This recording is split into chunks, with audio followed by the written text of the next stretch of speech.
Haya mafunzo umuhimu wake ni katika kulinda amani.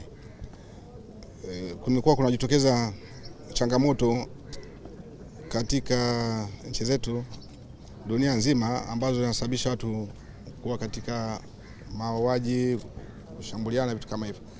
Sasa kuna chini ya mwamvuli wa Umoja wa Mataifa kuna juhudi za kulinda amani ambazo zimegawanywa katika kanda.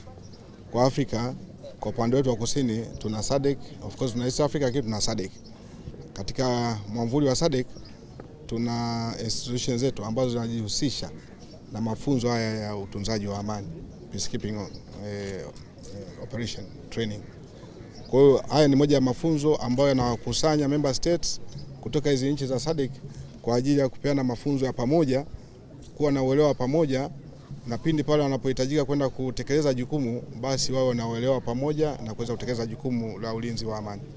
Umuhimu wa mafunzo ni kwamba mnapofanya mafunzo pamoja mnakuwa na uwezo wa kutekeleza jukumu kwa uelewa mmoja.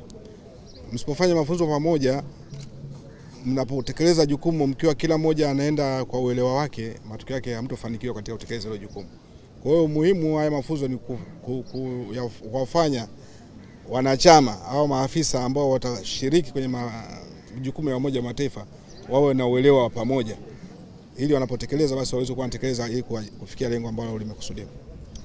UN tunajua ndio umbrella kubwa ya ambayo inawakutanisha, inaunganisha hizi regional organs. Kwa hizi SADC na nyingine East Africa na IGAD na jumuiya nyingine. Hizi ni regional organs ambazo zimewekwa ili kuweza kuisaidia kupunguza ule urasimu. Kwa hiyo sijaelewa amekusudia nini kusema iko hivyo, lakini ndio inavyotakiwa. UN inatakiwa iwe juu, alafu hizi ni organs, regional organs ambazo zimeanzishwa ili kuweza kutatua changamoto ambazo zinakabili kwenye maeneo yao, lakini chini ya mwavuli mkubwa wa Umoja wa Mataifa.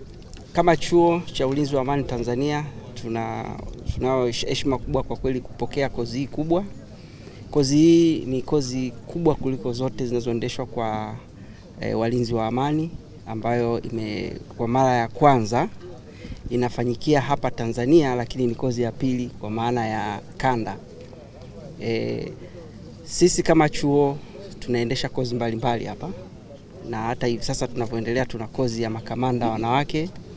Kwa hiyo tuna heshima kubwa vile kozi hii pia ni moja ya kozi tunaziendesha hapa kwa mara ya kwanza, lakini lengo kubwa ni kutoa fursa kwa maafisa wakuu ambao watakuwa deployed kwenye missions mbalimbali chini ya Umoja wa Mataifa na chini ya SADC.